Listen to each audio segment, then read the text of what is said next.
cómo puede, de alguna forma, África romper este círculo vicioso que ya hemos dicho que existe entre las transferencias financieras desde países occidentales a África y esta élite dentro de cada país africano que al final se queda con los recursos? ¿Cómo se puede romper un poco esta dinámica para que haya un desarrollo sostenible en estos países? A ver, la financiación multilateral, que es a lo que nos estamos refiriendo, que recae sobre los países más pobres, procede del Banco Mundial, en el caso de África, básicamente del Banco Mundial y el Banco Africano de Desarrollo.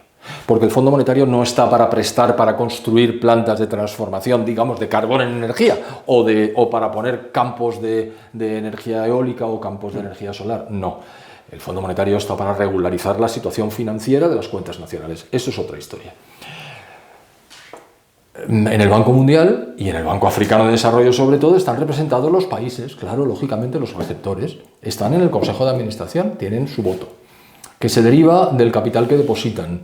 Como todo banco, tiene un capital, y tú estás en el Consejo de Administración en función del porcentaje del capital. Por ejemplo, en el Banco Mundial, los Estados Unidos, que actúa en todo el mundo, como su nombre indica, los Estados Unidos tienen el 18% del capital. Claro, hay que recordar que el Banco Mundial se creó en 1944, no había terminado la guerra, pero se llega a un acuerdo en Bretton Woods diciendo habrá que recuperar los países destrozados, vamos a encontrar un mecanismo para equilibrar sus cuentas nacionales, Fondo Monetario Internacional, y otro, pues para recuperar las infraestructuras destrozadas, prestándoles. Se crea antes del final de la guerra, en Bretton Woods, y empieza a funcionar, pero sobre todo empieza cuando en octubre del 45 Naciones Unidas se crea, y esto se mete bajo el paraguas de Naciones Unidas y empieza a funcionar. Primero a los países que habían sido destrozados en la Segunda Guerra Mundial, y después, con la descolonización de los años 60, empiezan a llegar dineros a los nuevos países de África que se han descolonizado básicamente de Francia y de la Gran Bretaña, del Reino Unido y de la Gran Bretaña en los años 60. Y a los países les dan o les habilitan o lo que sea, porque no había un duro, y entonces les permiten tener un cierto porcentaje de representación en el Consejo de Administración. ¿Eso qué te permite? Hombre, a la hora de la toma de decisiones, pues sumarte con los otros y decir, no, a mí no me interesa esto, me interesa lo otro, este proyecto no, este sí. Los países pobres tienen muy poco capital. En los bancos de desarrollo siempre están los países desarrollados que tienen más capital. En última instancia, es muy difícil que se pongan de acuerdo países que tienen enfrentamientos incluso por las fronteras, porque las fronteras de muchos países africanos fueron trazadas en despachos de los países coloniales, y me refiero a París y a Londres. Entonces coges y haces... Si tú ves las fronteras africanas, en muchos lugares son líneas rectas. Eso no es una frontera, eso es un cachondeo.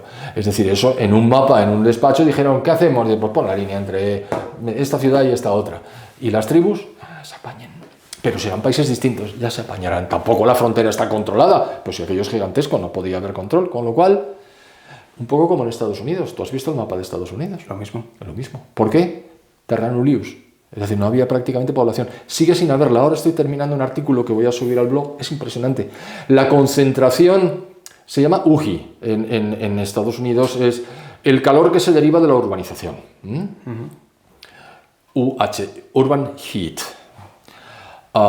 Y ves los mapas de 1850 y de 2023 y es impresionante. Tú ves el mapa de Estados Unidos y en 1850 la población está en la costa este y el resto está vacío. No hay puntos de calor porque no hay poblaciones importantes.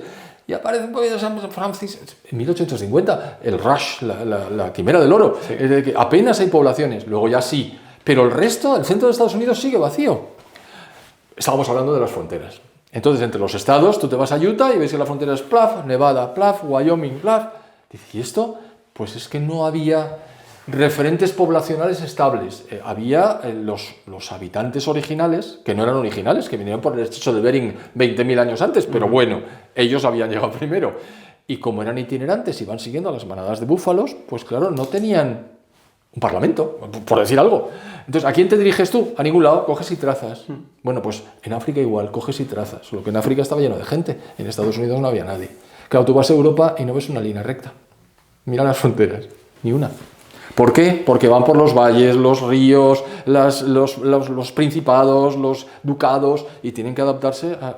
Eso es cuando una frontera se hace naturalmente como consecuencia del desarrollo. Cuando se hace arbitrariamente desde el exterior, destaca.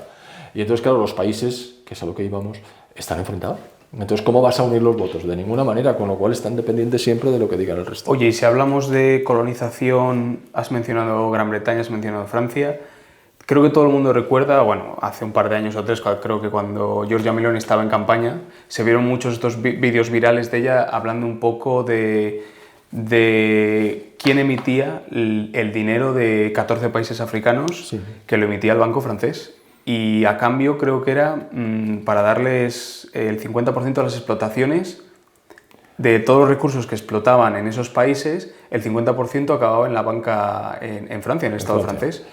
A ver, ¿Es eso cierto? Eso es cierto, es decir, la moneda se llama franco CFA y es un arbitrio de la Dirección General del Tesoro francesa, que deriva de la descolonización. Vale, la descolonización fue un proceso acelerado y brutal, inducido por la presión de la Unión Soviética, que quería arrojar a los países occidentales para colocarse ellos. Más o menos lo que está haciendo China.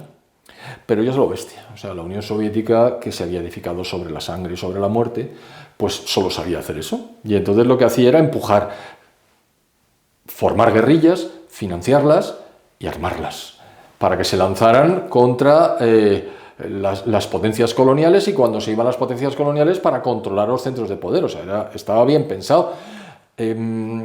Ahora ya no tanto, pero en tiempos los mejores jugadores de ajedrez del mundo, de lejos, eran los rusos, soviéticos, y también azeríes. Es decir, que se juega mucho al ajedrez, son muy inteligentes. Estratégicamente hablando, sabían mover sus piezas perfectamente, con brutalidad, pero perfectamente. Y entonces impulsaron la salida vertiginosa. Cuando tú cambias vertiginosamente la forma del Estado, los daños son tremendos, porque desaparece una estructura y no es que aparezca otra, no son como setas, no aparece nada, es el caos. Y lentamente y con ayuda pues van organizándose y tal, pero aquello durante muchísimos años fue la torta. Y los franceses astutamente dijeron, no, nosotros gestionamos vuestros bancos centrales y la moneda. Eso se llama señoraje o señoreaje, depende de dónde lo leas. ¿Qué significa? Pues que como el dólar es la moneda de intercambio internacional, Estados Unidos tiene un privilegio brutal, y es que el resto financia su deuda. Bueno, pues aquí igual, pero más pequeñito. Entonces, claro, si tú emites la moneda, tú mandas. Y claro, Meloni, que es lista, se quejaba. Yo creo que no le tiene mucha simpatía a Macron, pero bueno, de todas maneras, es cierto, es decir, Francia tiene ventajas enormes. Dice, vale, yo me marcho, aquí os quedáis vosotros, yo dejo a mi ejército, porque hay destacamentos, cada vez menos, franceses en muchos de los países para proteger al presidente y a su entorno, con tropas francesas, pero francesas, no tropas nacionales, no, francesas. Y además yo gestiono la moneda.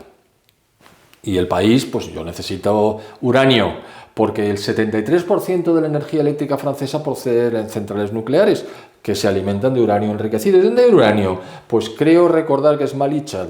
Bueno, pues Mali y Chad son África Occidental Francesa, se llamaba antes. Y entonces yo compro ahí el uranio, lo enriquezco en mis plantas y luego suministro a mis centrales y luego los residuos los deposito. Que por cierto hay una revolución en ciernes impresionante. Los residuos nucleares se pueden utilizar absolutamente todos para generar energía otra vez, porque la tecnología así lo habilita. Va a ser tremendo. Esto lo vamos a ver con Trump, pero ya hablaremos de Trump en otro momento. En un momento, sí. Para acabar un poco el tema de África, ¿qué sectores económicos ves que sean los más punteros en los próximos años? ¿Qué tiene África que no tengamos los demás? Esos son los sectores punteros. Pero en principio todo sector está inmerso en una economía que tiene unas instituciones. Si las instituciones son amigables y quieren recibir inversión extranjera, saben lo que tienen que hacer. Y luego los sectores los decidirán las empresas que vayan a invertir. Pero vamos, agricultura básicamente y luego materias primas básicamente. Y luego hay un fenómeno imparable que es el de la urbanización. Si hay un continente donde la gente viva mayormente en el campo, es África. ¿Por qué? Porque el subdesarrollo relativo. Vivían de la supervivencia, de la subsistencia en pues las tribus en la selva o lo que sea en el campo. Claro, las ciudades les dan mucho más confort y la posibilidad de integrarse con los medios de comunicación, sobre todo con la telecomunicación, están todos allí agrupadetes, con lo cual la gente va a las ciudades, viven de la manera que sea, pero en las ciudades. Claro, todo lo que tenga que ver con la urbanización tiene un tremendo futuro. Fabricas allí y vendes allí, por ejemplo. Es decir, si yo tuviera que hacer un informe, empezaría por ahí.